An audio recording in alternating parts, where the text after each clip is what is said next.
Donc moi, c'est Sylvain Girard de la société Syndex. Je suis depuis une dizaine d'années intervenant auprès des CSSCT dans le cadre des missions légales, des expertises auxquelles les CSE ont droit. Et donc, je vais vous présenter ce matin, dans les grandes lignes, la manière dont le CSE et notamment les élus du CSE peuvent agir face au Covid, face aux impacts du Covid.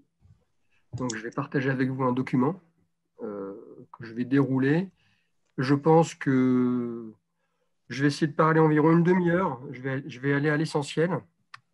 Et puis ensuite, on peut peut-être se prendre un petit temps de questions-réponses. En gros, on en a pour une heure à peu près devant nous. À titre indicatif, il y a mon collègue Mathieu qui va co-animer avec moi cette réunion et qui va notamment gérer éventuellement les prises de parole, les prises de questions s'il y en a à l'écrit ou que je puisse vous répondre. Et puis gérer les entrées qui n'arrêtent pas. Alors, je vais partager avec vous un document que je vais vous dérouler et que vous aurez ensuite par mail. Donc, comme je vous l'indiquais, on va échanger autour de la manière dont le CSE peut agir sur le Covid, enfin plutôt sur les conséquences et les impacts du Covid dans le cadre de son mandat. En gros, on va aborder en fait différents points. Un premier point assez structurant quand même qui rappelle dans les grands traits les obligations de l'employeur et le rôle du CSE en matière de santé, sécurité et conditions de travail. C'est important qu'on passe un peu de temps là-dessus parce que c'est vraiment le cadre général qui vous permet d'agir. Ensuite, un deuxième point sur la prévention des risques dans le cadre de la crise sanitaire liée au Covid-19, notamment avec la mise en application des directives nationales en matière de protection. Un troisième point sur la manière dont vous, élus, vous pouvez agir au CSE lorsque les mesures prises par la direction sont insuffisantes. On fera une petite halte là-dessus, et puis ensuite il y a un zoom sur le télétravail qui est assez important parce que le télétravail constitue une mesure de prévention poussée par le gouvernement pour permettre d'endiguer et de limiter la propagation du virus. Alors, premier point, les obligations de l'employeur et le rôle du CSE en matière de santé, sécurité et d'amélioration des conditions de travail. Il faut bien avoir en tête que l'employeur a un certain nombre d'obligations en la matière et que normalement, il doit agir dans ce cadre-là quant à la manière dont il pense et dont il met en œuvre les mesures de prévention des risques professionnels. Premier point. Vraiment un article de loi à avoir en tête, le L4121-1 du Code du travail, qui est que l'employeur doit prendre les mesures nécessaires pour assurer la sécurité et la santé physique et mentale des travailleurs. Pour mener ça à bien, différentes choses doivent être faites. Un premier point, des actions de prévention des risques professionnels, on va y revenir un peu plus tard, des actions d'information et de formation du personnel, et la mise en place d'une organisation de moyens adaptés. Et l'employeur, dans ce cadre-là, veille à l'adaptation de ces mesures pour tenir compte du changement des circonstances et tendre à l'amélioration des situations existantes. Donc pour vous, en tant qu'élu, il faut avoir en tête que c'est le chapeau de toute démarche de prévention dans l'entreprise. Ça marque bien la responsabilité de l'employeur en la matière. Et donc vous êtes complètement fondé à vous baser là-dessus pour demander que des choses soient faites à ce titre-là. Deuxième article de loi, le R4121-1 et les suivants. L'employeur doit évaluer périodiquement les risques dans son établissement et les inscrire dans le document unique d'évaluation des risques professionnels. Alors, le document unique d'évaluation des risques professionnels, c'est en fait un document dont le format n'est pas forcément préétabli. Alors, au fil du temps, on voit qu'il y a des standards qui sont mis en place. Mais c'est un document qui recense en fait les différentes unités de travail qui caractérisent l'activité de votre entreprise ou de votre établissement, activité commerciale, activité de logistique, activité de production, activité administrative et de gestion, par exemple. Voilà. Et pour chacune de ces activités de travail, l'employeur doit identifier quels sont les facteurs de risque qui sont à l'œuvre, quelles sont les conséquences de ces risques, notamment en termes de dommages, par exemple, et quelles sont les mesures de prévention qu'il prévoit de mettre en place pour éradiquer le risque à la source ou faire en sorte que l'organisation maîtrise les risques. Donc, c'est une évaluation qui doit avoir lieu au moins une fois par an, et puis à l'occasion de toute décision d'aménagement important modifiant les conditions de santé, de sécurité ou les conditions de travail. Et c'est typiquement ce qui s'est passé cette année avec la Covid-19. C'est-à-dire qu'il y a eu une suspension de l'activité, partielle, temporaire, totale parfois, une reprise d'activité. Et à cette occasion, notamment à l'occasion de la reprise d'activité, il a été demandé aux employeurs de procéder à une évaluation des risques a priori, à une réactualisation de cette évaluation des risques pour identifier comment est-ce que les salariés sont exposés au risque de contamination et quelles sont les mesures qui sont mises en place pour y faire face. Donc ça, c'est le deuxième élément qui est très, très structurant. Il doit y avoir un document unique dans toutes les entreprises de plus de 50 salariés. La consultation donc doit être annuelle. Ensuite, là, je passe rapidement là-dessus. Ce sont les principes généraux de prévention. C'est l'article 41-21-2 du Code du travail. Il faut toujours avoir ça en tête. Alors là, c'est très parlant, c'est très, très explicite.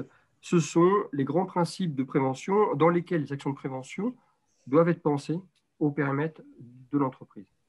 Premier point, éviter les risques, c'est supprimer le danger ou l'exposition au danger. Ensuite, évaluer les risques. Donc, c'est ce que je viens de dire avec le document unique. Ensuite, combattre les risques à la source. C'est notamment intégrer la prévention le plus en amont possible. Plus on va loin dans la prévention en amont, plus on pèse sur les facteurs sources et plus on est en capacité de supprimer le danger ou l'exposition au danger. Quatrième principe, adapter le travail à l'homme.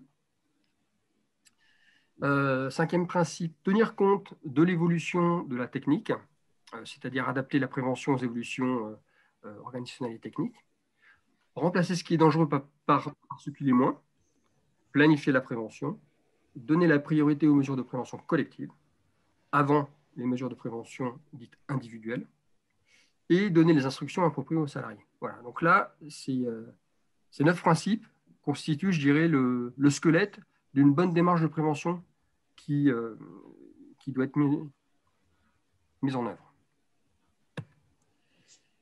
Et donc, le résultat de tout ça, c'est que l'employeur, donc, il a une obligation de protection de la santé des salariés. Donc, lui, en fait, il doit évaluer les risques. C'est lui qui est maître de l'organisation du travail et donc c'est lui qui est responsable de l'exposition des salariés aux facteurs de risque professionnel. Et donc, à ce titre-là, il doit évaluer les risques, ce que je vous ai dit tout à l'heure à travers le document unique. Bien évidemment, les représentants du personnel au CSE ou à la commission HCCT, donc bien évidemment, c'est très variable selon les entreprises. Bien évidemment, les représentants du personnel peuvent être associés à cette démarche. C'est-à-dire que les représentants du personnel ont bien souvent une connaissance fine quand même des conditions de travail par rapport à l'employeur et donc leur concours, leur rapport d'information est souvent très riche pour affiner le recensement des risques et l'appréciation des risques. L'employeur doit aussi mettre en place des actions de prévention pour les réduire, comme j'indiquais avant, privilégier les mesures de protection collective et mettre en place les mesures de protection pour mener des actions d'information et de formation et mettre en place une organisation de moyens adaptés. Voilà. Et dans le cadre de la crise sanitaire, l'actualisation du document unique, elle est nécessaire, elle est légitime. Les actions de prévention, là, il y en a pas mal, on va y revenir dessus, mais c'est par exemple le déploiement du télétravail pour limiter la fréquentation des salariés du lieu de travail et limiter le risque de contamination à l'occasion des transports, notamment des transports collectifs, réorganiser les espaces de travail, équiper les espaces de travail pour un petit peu fragmenter, segmenter les espaces pour faire en sorte que la propagation collective soit encadrée, revoir les horaires, etc. On peut revoir l'organisation du travail. Et dernier point, donc les salariés doivent être informés des actions de prévention. Ça, c'est un point important. sur la manière dont les salariés sont informés. Je ne sais pas si vous vous souvenez, au mois de mai dernier, il y a eu pas mal de bruit autour d'une décision de justice concernant Amazon qui a dû fermer certains de ses entrepôts, notamment un des critères que le juge a intégré dans sa décision, c'était que les modalités d'information et de formation des salariés aux mesures de protection, donc notamment aux gestes barrières, n'étaient pas suffisantes. De mémoire, l'information qui a été transmise aux salariés, elle se faisait par l'intermédiaire d'un diaporama qui tournait en salle de pause. Là, le juge a considéré que ce n'était pas un formalisme et un effort suffisant pour faire en sorte que les salariés intègrent les mesures de protection. Et dans ce cadre-là, donc le CSE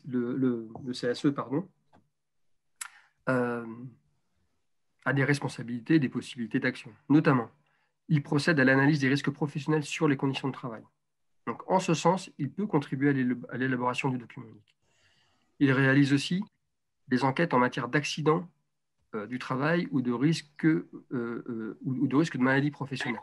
Il suscite toute initiative qu'il estime utile et propose des actions de prévention, notamment en matière de harcèlement et agissement sexiste. Bon, ce n'est pas le sujet aujourd'hui, mais c'est possible. Et il est informé et consulté de manière ponctuelle et récurrente par l'employeur sur différents sujets. Donc là, ce sont, je dirais, les 4 leviers d'action classiques que vous pouvez utiliser. On va revenir un petit peu plus tard. Et donc, pour agir, le CSE peut mener des inspections, il peut mener des enquêtes, il peut mener un droit d'alerte qui donne lieu à enquête, il peut bénéficier d'infoconsultes, et dans ce cadre-là, il peut bénéficier notamment de droit à l'expertise. Ce qui est important d'avoir en tête, je ne vais pas tout détailler maintenant parce que le temps tourne, c'est que les inspections, on va dire que c'est un pouvoir d'enquête léger à la main des représentants du personnel au CSE. C'est le CSE qui décide du sujet de l'inspection. Ce sont les élus du CSE qui décident du sujet de l'inspection, du thème de l'inspection, des modalités mises en œuvre pour effectuer cette inspection. Et l'intérêt en fait, de l'inspection, c'est que, donc, comme vous l'avez compris, les élus sont maîtres, en tout cas, dans l'exécution, dans la mise en œuvre de cette inspection. Et ils font un compte-rendu de cette inspection en réunion de CSE ou de commission SSCT. Après, une des limites de l'inspection, c'est comment y imputer le temps passé en inspection. Là, a priori, c'est plutôt pris sur le critère des élus. Mais dans des circonstances exceptionnelles, on peut en sortir, j'y reviendrai tout à l'heure.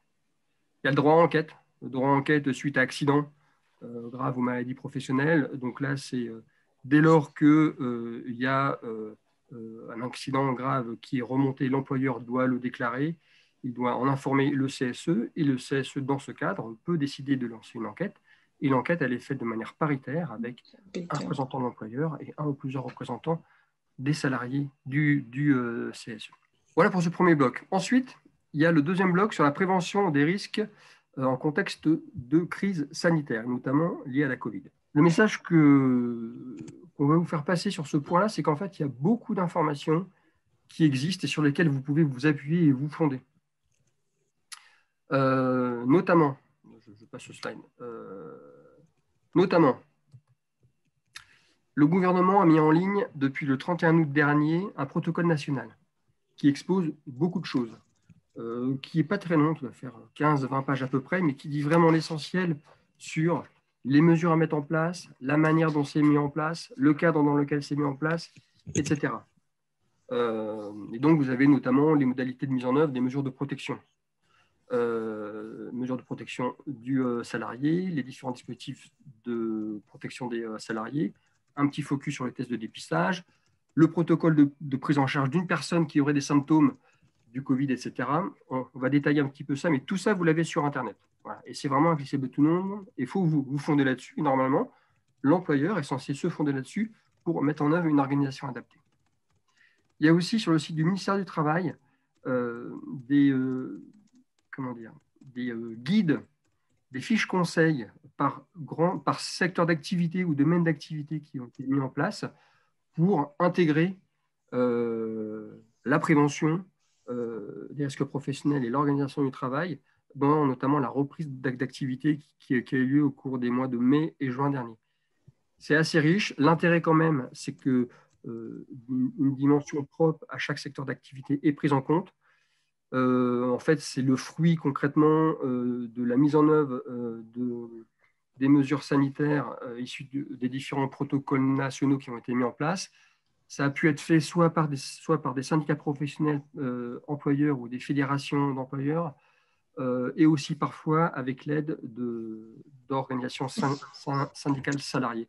L'avantage de ces informations, c'est que si le travail qui a déjà été fait, on ne repart pas de zéro et il y a des éléments intéressants dedans. Autre source d'information, vous avez l'INRS, qui est en fait un établissement paritaire dirigé à la fois par des représentants d'organisations patronales et d'organisations salariées, dont la vocation est de faire de la prévention des risques professionnels. Et notamment, sur la Covid, ils ont pu produire un certain nombre de webinaires et de documentation assez riches, assez fournies sur ce qui pouvait être fait. Et donc, c'est très large. Hein. Ça va du risque biologique au risque chimique, aux risques psychosociaux, à l'organisation du travail, aux bonnes pratiques, etc. C'est très riche. Et deux autres sources, le site de l'ANACT, l'Agence nationale pour l'amélioration des conditions de travail, qui, elle aussi, promeut des bonnes pratiques en la matière, et bien évidemment, les sites des organisations syndicales salariées qui peuvent être à la source de certaines informations.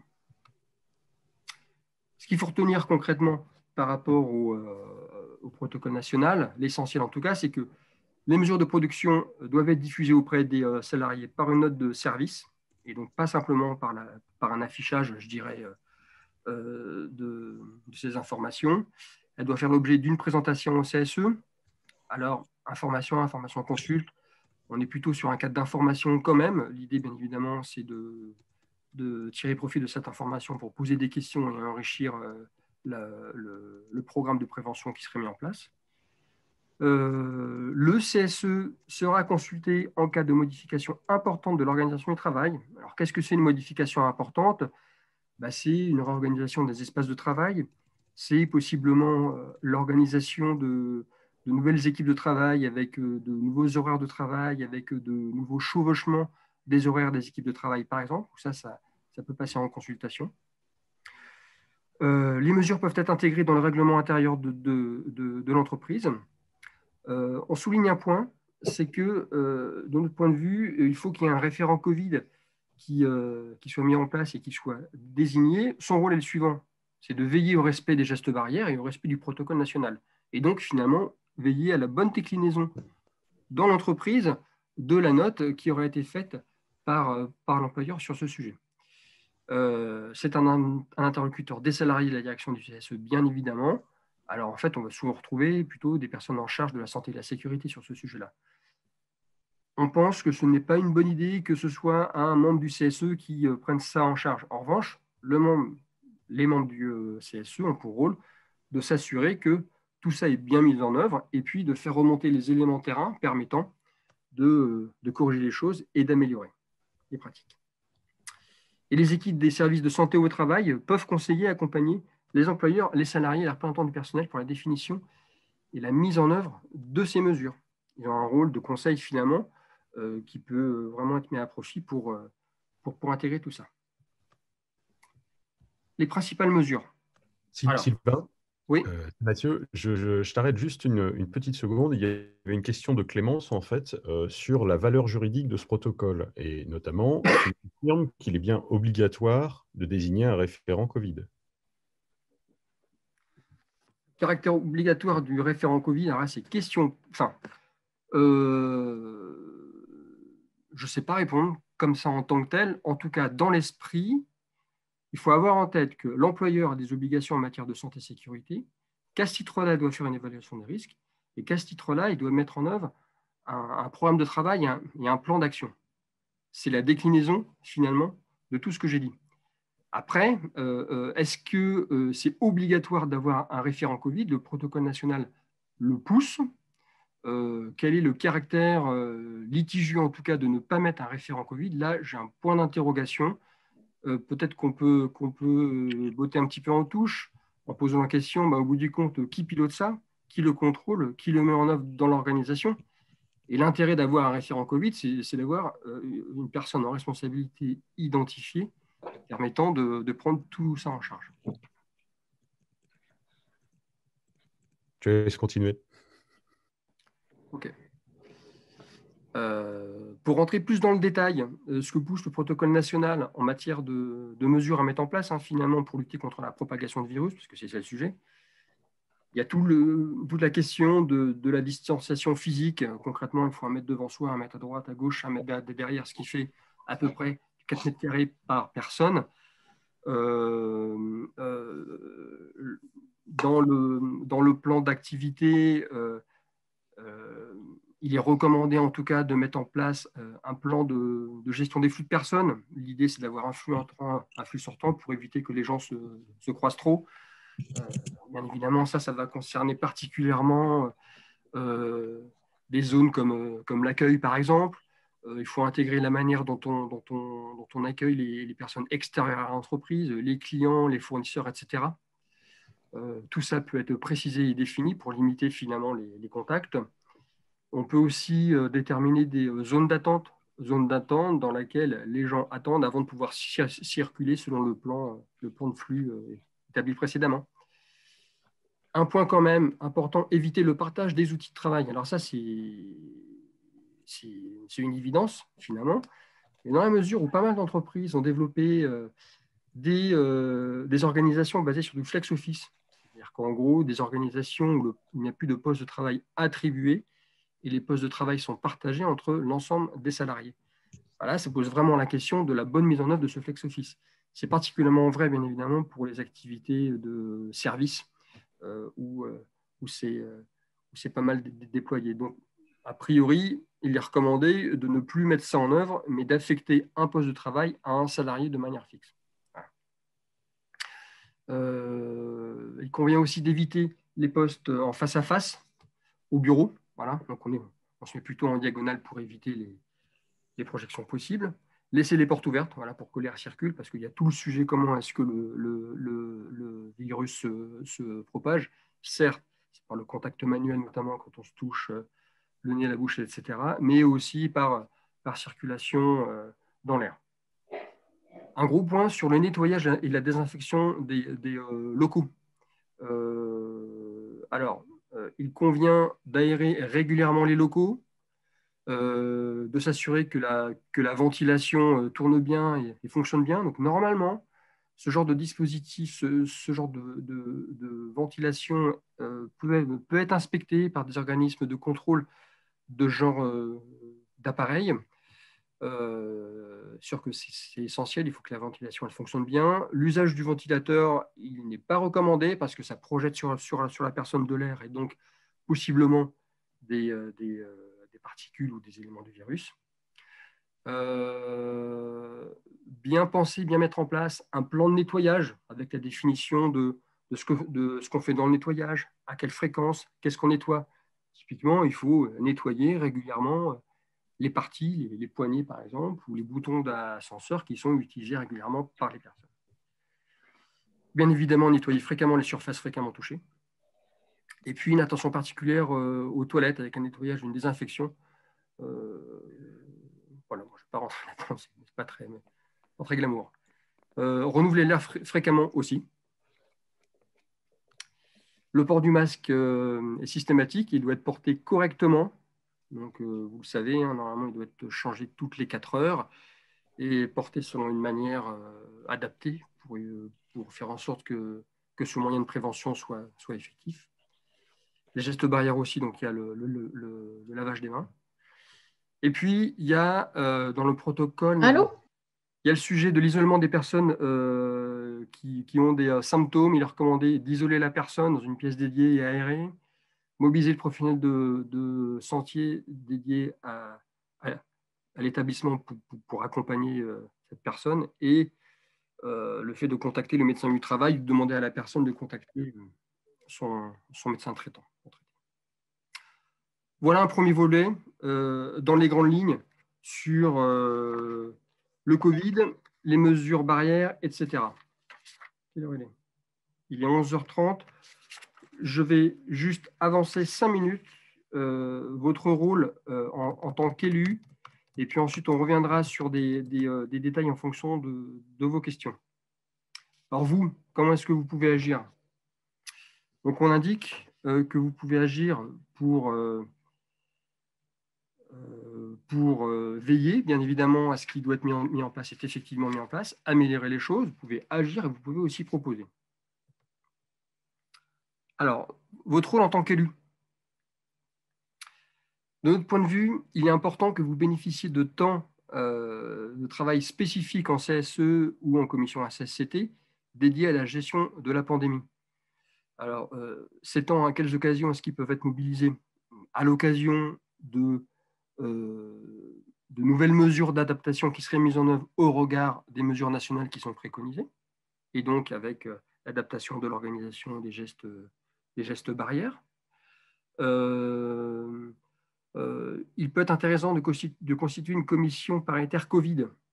Alors là, on est à côté du référent Covid, c'est-à-dire l'idée, c'est de se dire, en fonction de la taille de l'organisation, en fonction de la taille de l'entreprise, ça peut être opportun finalement de raisonner au sein d'une équipe un petit peu plus resserrée, avec représentant de l'employeur, avec représentant de la médecine du travail, qui, elle, peut avoir un rôle intéressant dans la mesure où elle peut avoir un regard sur ce qui se fait ailleurs, elle peut avoir des retours d'expérience intéressants, elle est là pour conseiller l'employeur et les salariés sur ce sujet-là, et bien évidemment des représentants du personnel qui, eux, comme je le disais tout à l'heure, ont une connaissance du terrain souvent plus fine et plus réelle que les directions d'entreprise. Mener des visites régulières de terrain, alors soit dans le cadre d'inspection, soit dans le cadre de visites libres, soit dans le cadre d'enquête, pour faire remonter les éléments concrets, et notamment une petite vigilance par rapport aux personnes qui sont en télétravail. Alors ça, c'est très compliqué pour vous de toucher, d'entrer en interaction avec ces personnes. On y viendra un petit peu plus tard, mais c'est quand même un gros sujet. Et puis avoir des échanges, et votre mot à dire, sur la déclinaison des mesures. Voilà. En gros, des facteurs de risque sont identifiés, des troubles possibles sont identifiés, des mesures de prévention sont mises en œuvre. Comment est-ce que tout ça concrètement est mis en musique et bien déployé pour faire en sorte que les salariés comprennent ce qui doit être fait, comment est-ce que ça doit être fait pour que la prévention soit pleine et active. Encore deux, trois pages, oui. Inciter à l'organisation de réunions de service. Alors là, ce n'est pas nécessairement pour l'identification de facteurs de risque ou le déploiement de mesures de prévention, mais c'est quand même voilà, pour qu'il y ait un lien entre les salariés et pour que les salariés comprennent ce qu'on attend d'eux effectivement. Donc, bien faire en sorte que ce qui est prévu soit poussé. La mise en place de fiches d'événements indésirables, alors c'est ce qu'on retrouve beaucoup dans l'hôpital public, c'est la capacité que l'organisation se donne de collecter des événements indésirables ou qui créent des perturbations et de les collecter suffisamment bien et rapidement pour les avoir dans le scope, dans le champ de travail de la commission Covid ou de la personne en charge de la santé et de la sécurité, mais aussi des représentants du personnel, pour mettre en œuvre les mesures adaptées rapidement. Par exemple, je reviens sur le cas Amazon du mois de mai.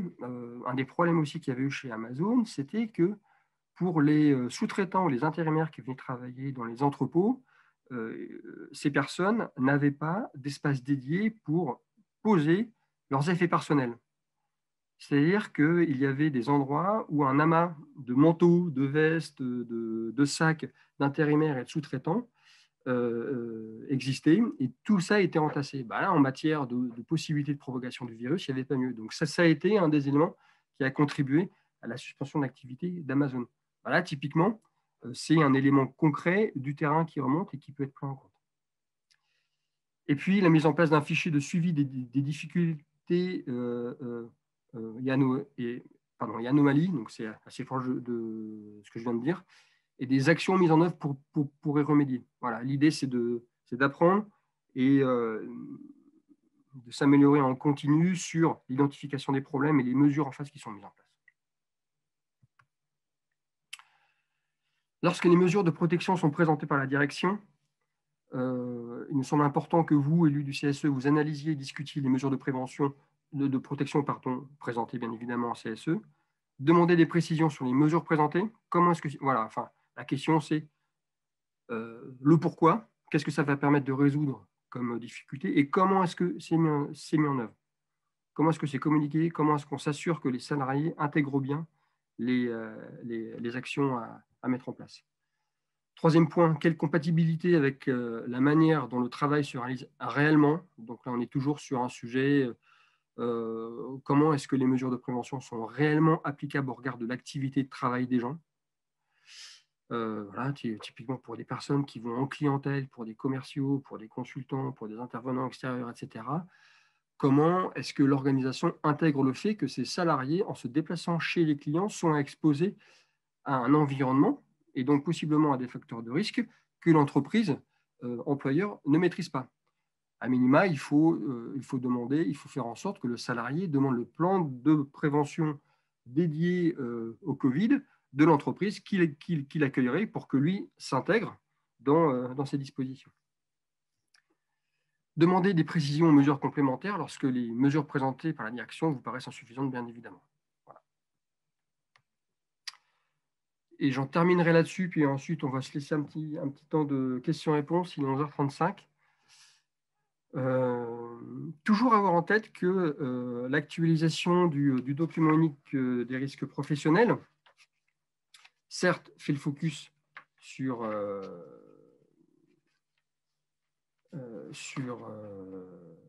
la Covid, etc.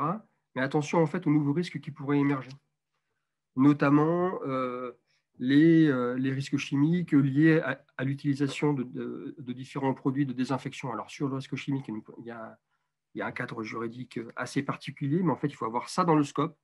L'usage de différents produits pour nettoyer, désinfecter, etc., peut causer des problèmes cutanés ou des problèmes respiratoires, donc vigilant par rapport à ça.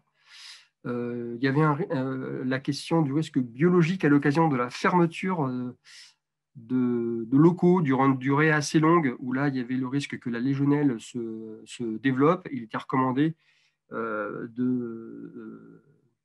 d'ouvrir l'eau des canalisations pour les nettoyer et faire en sorte que la légionellose n'apparaisse pas. Les risques physiques, bien évidemment, du fait de nouvelles postures de travail, alors notamment dans le cadre du télétravail, on y viendra un petit peu plus tard, et les risques psychosociaux, parce que vu la période qu'on vit tous actuellement, on vit des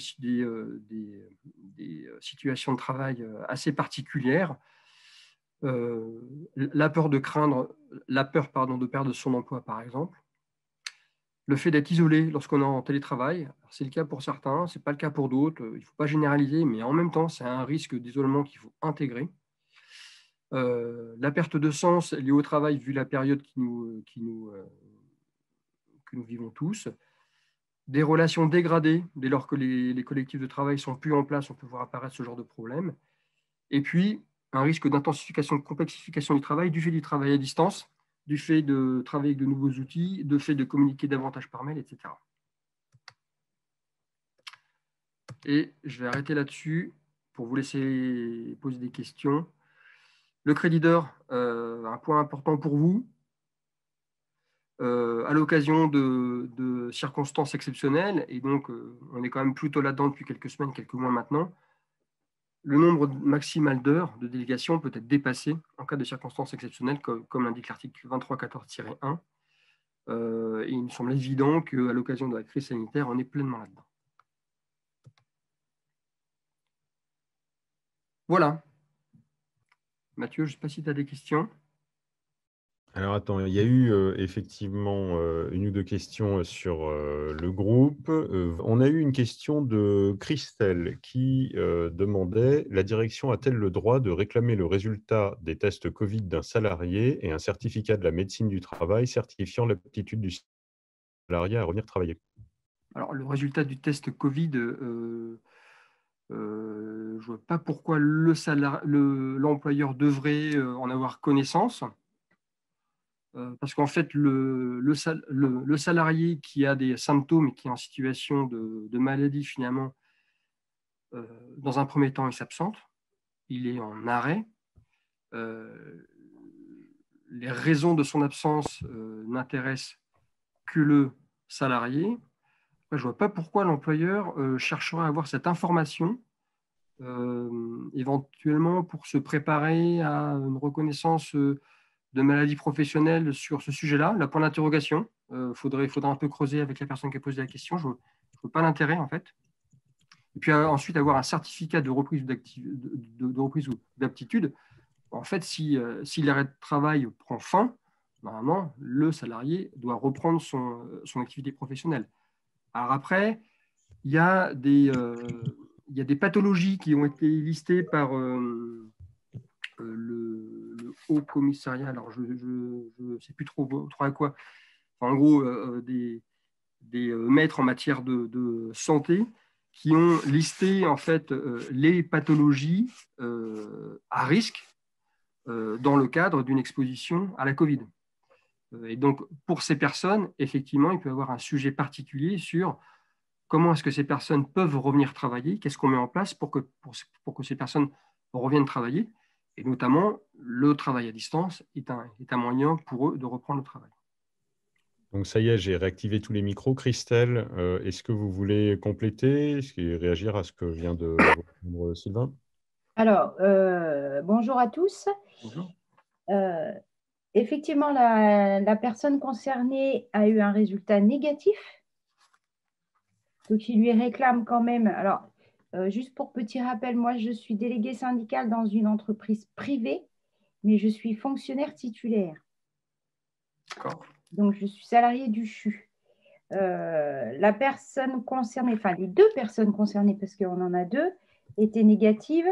Et ils leur réclament l'attestation comme quoi elles sont négatives pour les mettre dans leur dossier uniquement. Dans le dossier de quoi? Du personnel, en fait. Dossier personnel, voilà. Sauf que moi, le médecin du travail du CHU me certifie que les résultats sont confidentiels puisque c'est apparenté au médical. Et quant à la reprise du travail, la salariée a été arrêtée, je crois, 4 jours, même pas, ou l'instant du retour du test. Donc, et là, je suis un peu dans l'embarras parce que pour moi, en tant que salarié du CHU, c'est au-delà de 3 mois d'absence où il faut une reprise effective avec une visite anticipée, mais au-delà de 4 jours. Ouais, en fait, il faut, vous pouvez faire j'ai renvoyé la question à l'employeur, c'est quel est le sens et l'utilité de collecter ce type d'informations? Ce qu'ils m'ont répondu, c'est pour mettre dans leur dossier personnel. Oui, d'accord, mais pourquoi? Ah bah, pas le droit, normalement. En fait, tout ce qui est relatif à la santé, c'est le droit suprême du droit individuel, en fait. Donc, ouais, puis c'est confidentiel. le caractère individuel de genre d'information, je ne pense pas que l'employeur peut l'exiger. Oui, moi non plus. Parce que là, ça concerne des salariés fonctionnaires, mais on a aussi des salariés privés qui, eux, ont eu un test positif et qui sont revenus, quoi. Sans pour autant... ouais, d'accord, à moins que ce soit une disposition particulière pour le personnel de la fonction publique.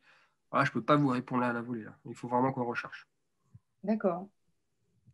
Il y avait Éléonore Toupek qui avait également des choses à en dire éventuellement sur ce cas-là, qui posait la question, en cas de Covid confirmé chez un salarié, est-ce que les représentants du personnel peuvent préconiser de demander aux salariés de fournir un test dès la fin de la période d'isolement? Du coup, ce n'est plus la direction, c'est les représentants du personnel. Alors, dans quel but? Si le but, finalement, c'est de s'assurer que les personnes qui reprennent le travail sur le lieu de travail en proximité avec les collègues ne soient pas positifs, ça peut constituer une mesure de prévention. Après, toujours pareil, on est dans le caractère individuel quand même de la maladie et de ce qui ressort de la santé. Je pense que légalement, on ne peut pas l'imposer en fait à des salariés. Après, ça peut constituer une mesure de prévention, effectivement, mais vous me posez une colle là quand même. Bonjour à tous, vous m'entendez? Oui. Ah si, c'est bon, c'est Éléonore, c'est ça? Exactement. Très bien, allez-y. Euh, en fait, effectivement, je vous rejoins totalement sur le fait qu'effectivement, c'est quand même des données confidentielles et que l'idée, effectivement, c'est pas de stigmatiser les salariés.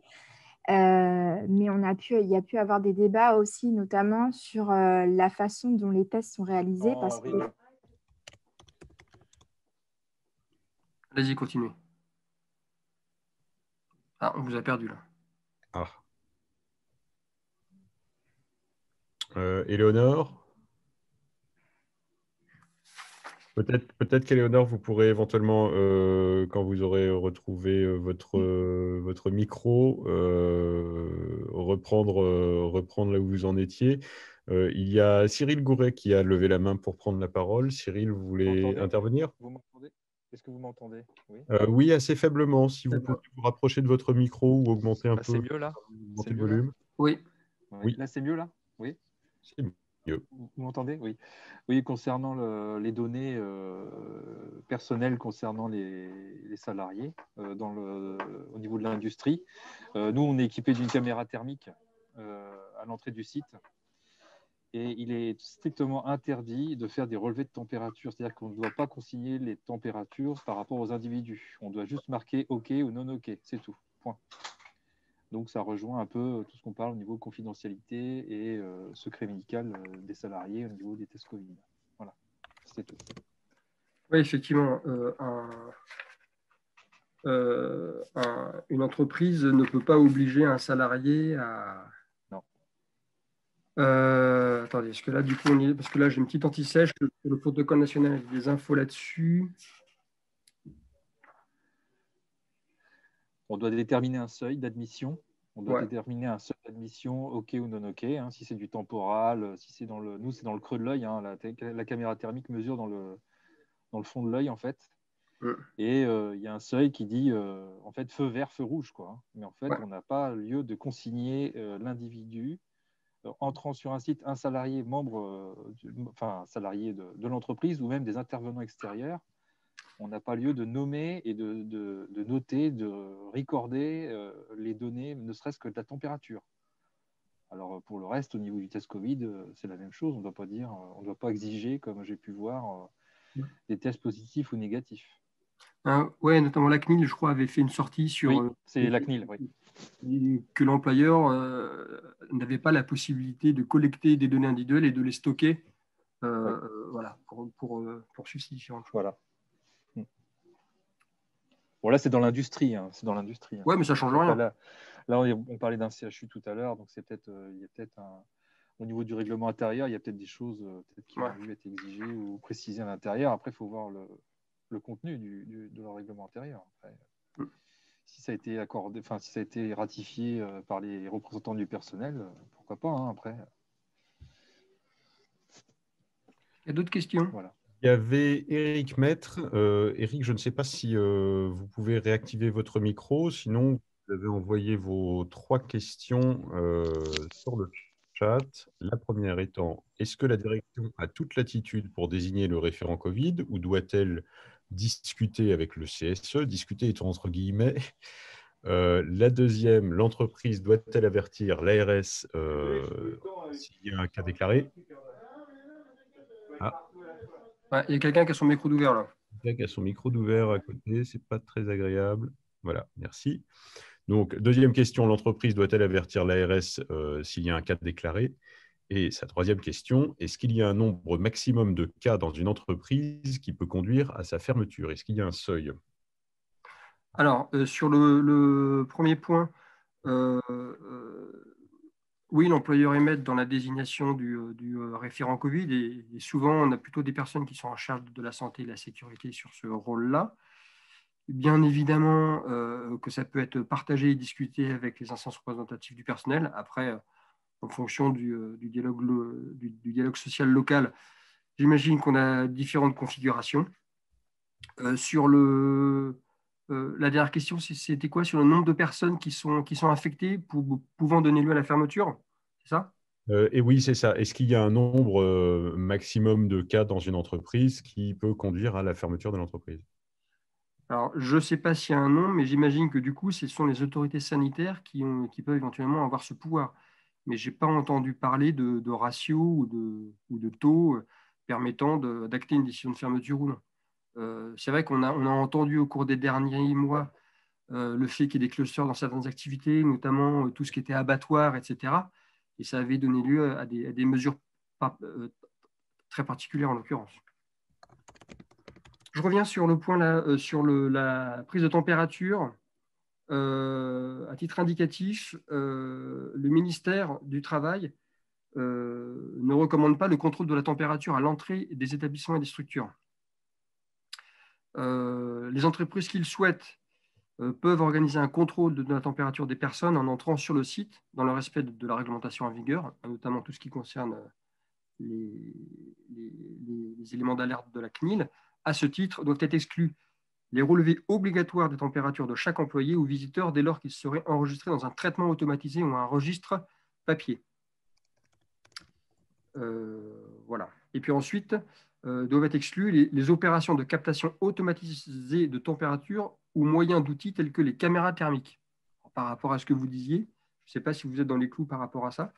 Je ne sais pas pourquoi ce ne serait pas autorisé. Peut-être que parce que derrière, on peut en tirer un listing et un traçage automatique. J'imagine que c'est ça l'hypothèse. Est-ce qu'il y a d'autres questions? Alors, il y a Guillaume Giron qui demande quelle attitude à tenir vis-à-vis d'un salarié peu respectueux des consignes de sécurité liées à la Covid. J'imagine qu'on parle par exemple du port du masque, que les gens s'obstinent à porter sous le nez, ce genre de choses, ou éventuellement un certain nombre d'informations qui circulent sur les réseaux sociaux qui peuvent être malheureusement assez... qui peuvent causer pas mal de tort, surtout aux personnes à côté, en fait.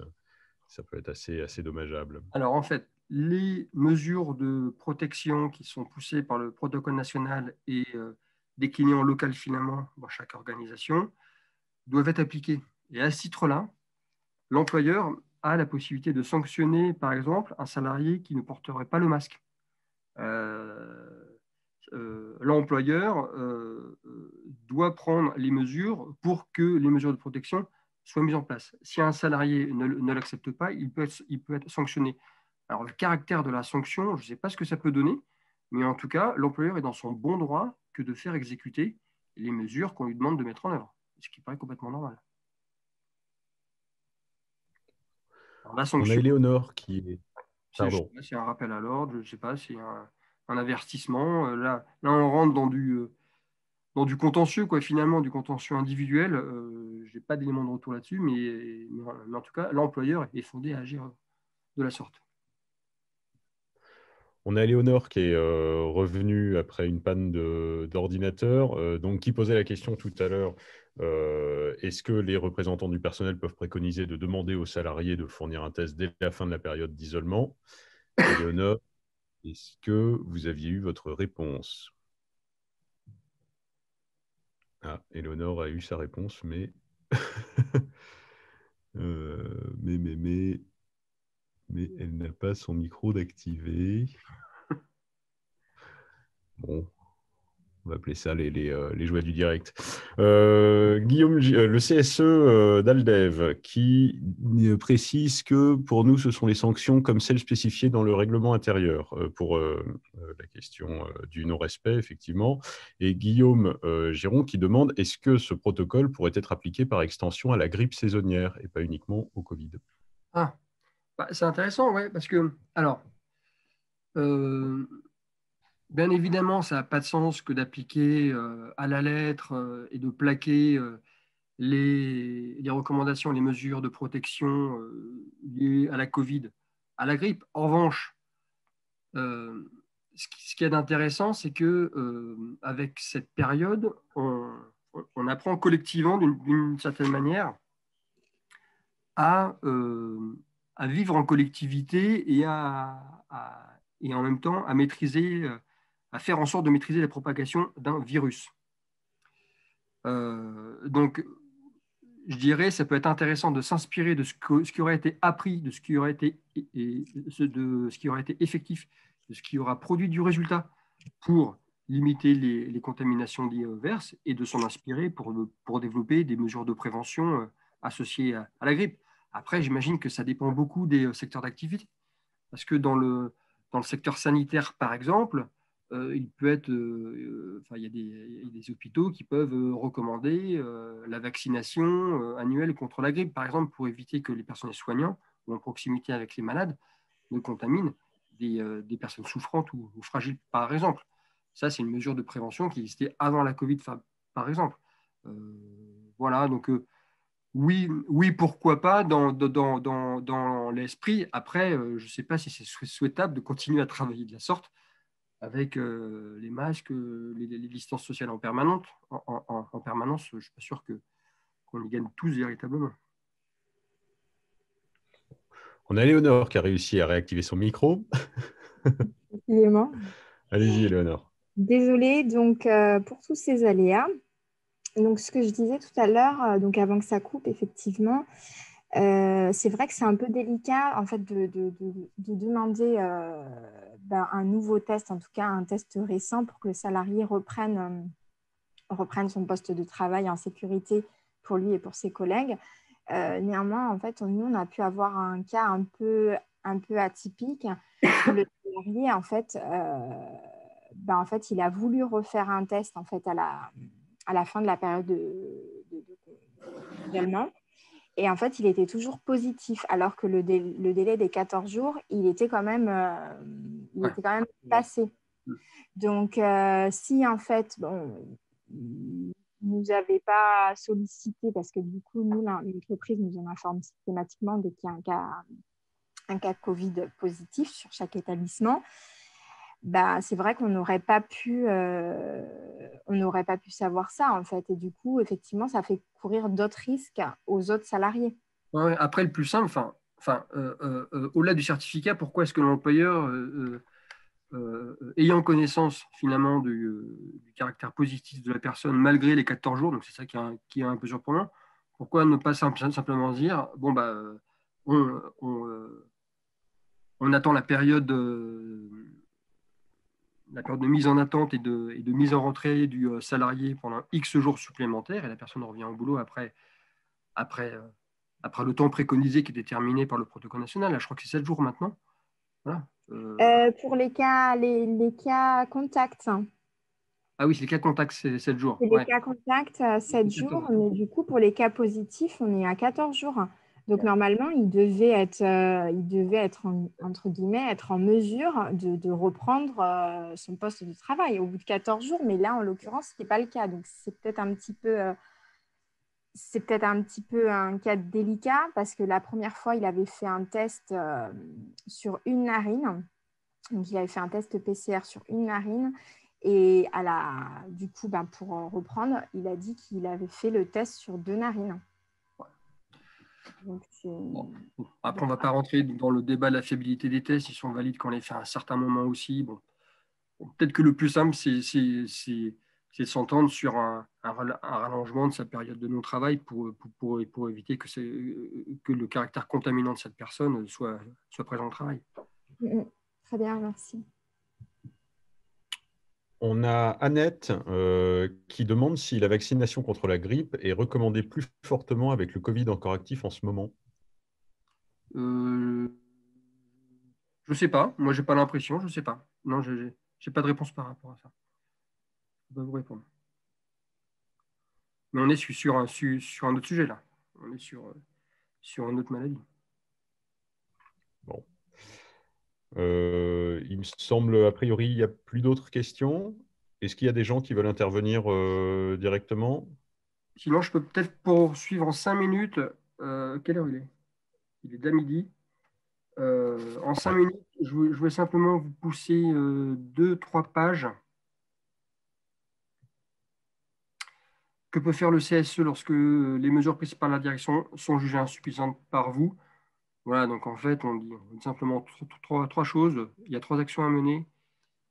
Si l'activité se poursuit ou a repris et que les mesures prises, de votre point de vue, sont insuffisantes, bien évidemment, le CSE peut demander une réunion extraordinaire à partir du moment où 2 personnes du CSE la demandent. Cette réunion doit se tenir dans un délai raisonnable. Alors, le délai raisonnable, voilà, c'est pas forcément les 24 heures, mais c'est pas un mois non plus. Faire au plus vite le point sur les situations de travail à risque et demander la mise en place de mesures de prévention. Donc ça, on l'a déjà dit précédemment.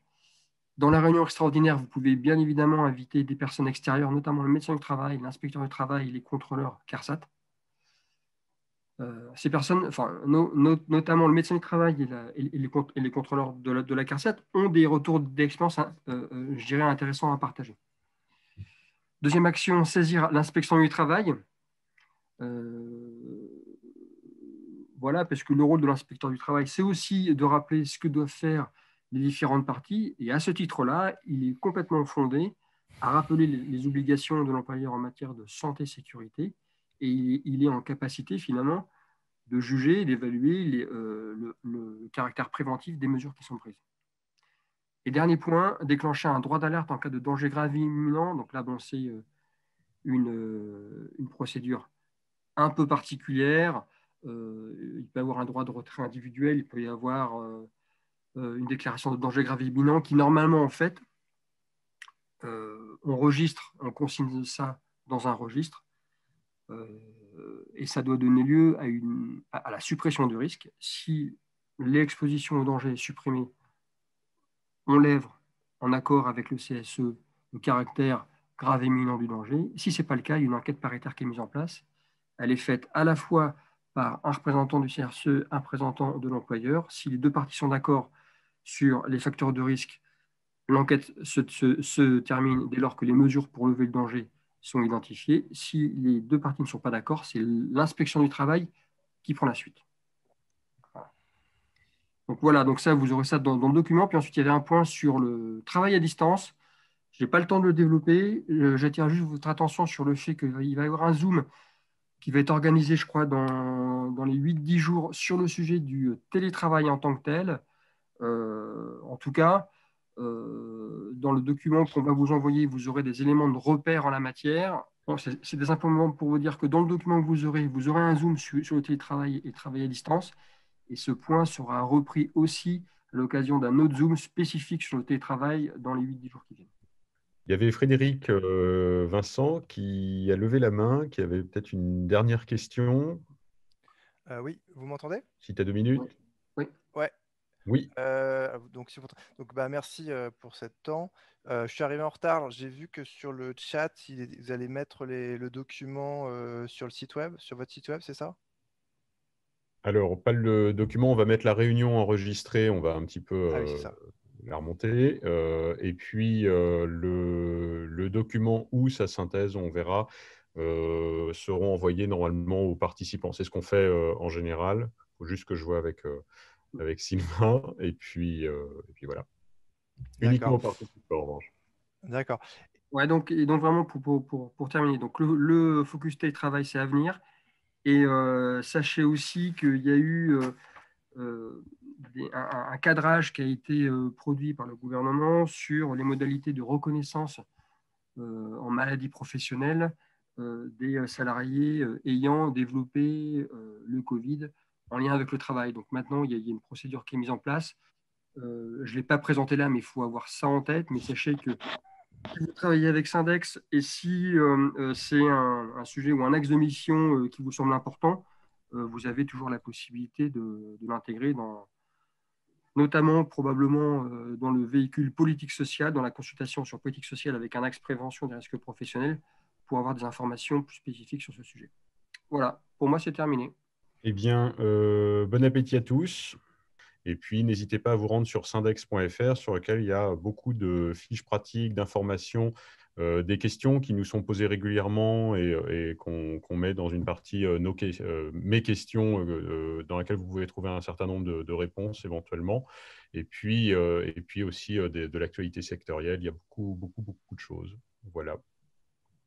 Je vous souhaite une bonne journée et à bientôt, Sylvain. À bientôt.